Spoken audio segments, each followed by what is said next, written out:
तो आज हम बात करने वाले हैं मूवी कंजरिंग 2 के बारे में, जो कि एक सत्य घटना पर आधारित है। मूवी की शुरुआत होती है एड वॉरेन और लॉरेन वॉरेन के साथ, जो कि पैरानॉर्मल एक्सपर्ट्स होते हैं और वो एक एमिटेबल हाउस में इन्वेस्टिगेशन करने के लिए गए होते हैं। उसी दौरान लॉरेन खुद को उस घर के बेसमेंट में पाती है, जहां उसे एक डीविल नन नजर आती है, जिसे देखकर वो बेहद घबरा जाती है और साथ ही वो डीविल नन उसे एड के मरने का विजन दिखाती है, जिसे देखकर वो चीखने लगती है। वहीं दूसरी तरफ हमें 4 लड़कियां दिखाई जाती है जो कि स्कूल से वापस आ रही होती है और वे अपनी माँ के साथ अकेले रहती है, क्योंकि उनकी माँ का डिवोर्स हो गया था, जिनका नाम होता है पैगी। हम देखते हैं जिसमें मेन कैरेक्टर होता है, उस लड़की का नाम होता है जेनेट, और जब रात होती है तो जेनेट एक ओझा बोर्ड निकालकर उसके साथ खेलने लगती है। साथ ही वो अपनी बहन मार्गरेट को भी खेलने के लिए बुला लेती है।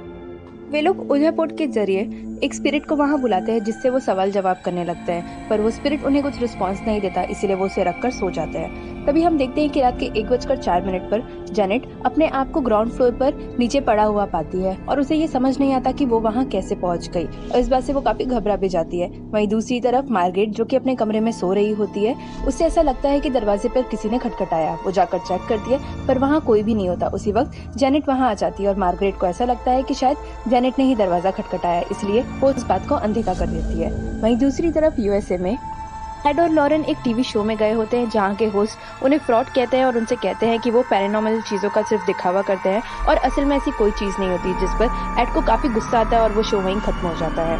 हम दूसरी तरफ देखते हैं जेनेट अपने भाई बिली के साथ खेल रही होती है और जब रात होती है तो दोनों सो जाते हैं।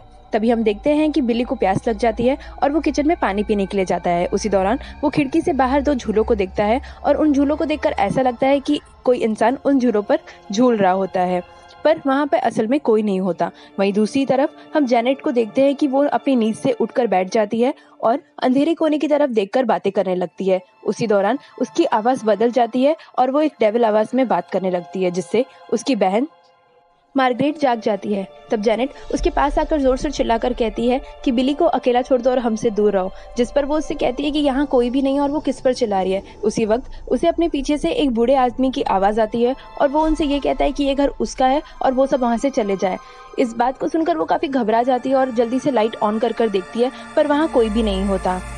वहीं दूसरी तरफ बिली जब पानी पीकर अपने रूम में वापस लौट रहा होता है, उसी दौरान उसका पैर एक टॉय से टकरा जाता है।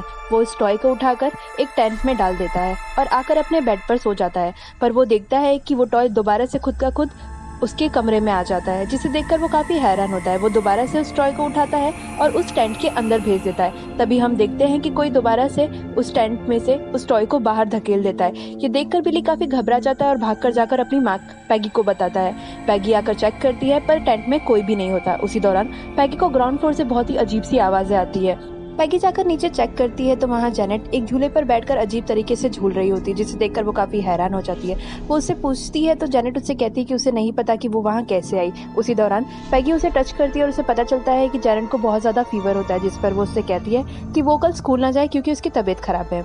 हम अगले दिन देखते हैं कि जेनेट घर पर बिल्कुल अकेली होती है। उसी दौरान वो बैठकर टीवी देख रही होती है। तभी टीवी के चैनल्स खुद का खुद बदलने लगते हैं, जिसे देखकर वो काफी हैरान होती है। वो जाकर अपना फेवरेट चैनल लगाती है और दोबारा से बैठकर टीवी देखने लगती है। तभी हम देखते हैं कि उसका रिमोट गायब हो जाता है और साथ ही टीवी का सिग्नल भी अपने आप खराब होने लगता है। वो जाकर टीवी बनाने लगती है। तभी उसी दौरान वो टीवी में एक बूढ़े आदमी की परछाई को देखती है, जो कि रिमोट लेकर बैठा हुआ होता है उस सोफे पे। वो पलट कर देखती है, पर वहाँ कोई भी नहीं होता और जो रिमोट होता है वो भी अपने आप नीचे गिर जाता है। ये देखकर वो काफी हैरान होती है और हम अगले ही पल देखते हैं कि वो बूढ़ा आदमी जेनेट के पीछे आता है और उस पर चिल्लाकर ये कहता है कि ये उसका घर है और वो लोग वहाँ से चले जाएं। वहीं दूसरी तरफ हम एड और लॉरेन को देखते हैं। हम देखते हैं कि एड एक बूढ़ी डेविल नन की तस्वीर बना रहा होता है। वो लॉरेन को कहता है कि कल रात उसने इस डेविल नन को अपने सपने में देखा था और तब से वो उसके जहन से उतर नहीं रही। लॉरेन ये समझ जाती है कि उन्हें कुछ खतरा है, इसीलिए वो कहती है कि उन्हें अब कुछ दिनों तक पैरानॉर्मल केसेस को हैंडल नहीं करना चाहिए। वहीं दूसरी तरफ हम जेनेट को देखते हैं। वो रात को अपने आप को खुद के बेड से बांध लेती है ताकि वो दोबारा से उस चेयर पर जाकर ना बैठ जाए नींद में।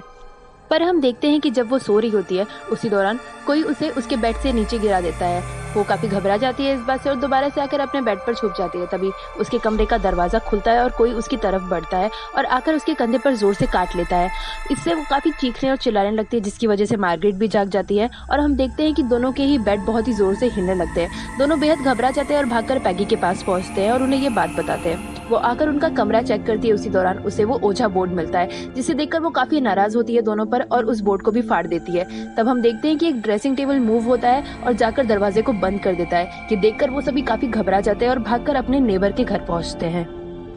पैगी अपने नेबर को खुद के साथ हुई घटना के बारे में बताती है, जिस पर वो पुलिस को कॉल करती है और वो लोग जाकर चेक करते हैं। जब वो उनके घर में जाते हैं तो पुलिस को वहां से बेहद ही डरावनी दीवारों में से आवाजें सुनाई देती है। साथ ही वो एक टेबल को मूव होता हुआ देखते हैं, जिसे देखकर वो काफी घबरा जाते हैं और घर के बाहर आकर पैगी से ये कहते हैं कि ये केस उनके बस का नहीं है। तब हम दोबारा से लॉरेन को देखते हैं, जो कि अपनी बेटी के साथ बैठी हुई होती है। उस वक्त उसे दोबारा से उस डेविल नन का विजन आता है, जिसे देखकर लॉरेन बहुत ज़्यादा घबरा जाती है। वो उससे पूछती है कि वो कौन है, पर वो उसे जवाब नहीं देती और साथ ही उसे एड के मरने का विजन दोबारा से दिखाती है। साथ ही हम ये भी देखते हैं कि लॉरेन उस दौरान अपने बाइबल के पन्नों को बहुत ही बुरी तरह से फाड़ रही होती है। तभी उसकी बेटी उसे उसके होश में ले आती है। हम देखते हैं कि जेनेट का इंटरव्यू लेने के लिए कुछ रिपोर्टर्स उसके घर पर आते हैं, ये कंफर्म करने के लिए कि कहीं वो नाटक तो नहीं करी या फिर सच में उस पर कोई भूत सवार है। पर हम देखते हैं कि इंटरव्यू करने के दौरान जेनेट की आवाज़ खुद ब खुद बदलने लगती है और वो एक बूढ़े आदमी की आवाज़ में बातें करने लगती है।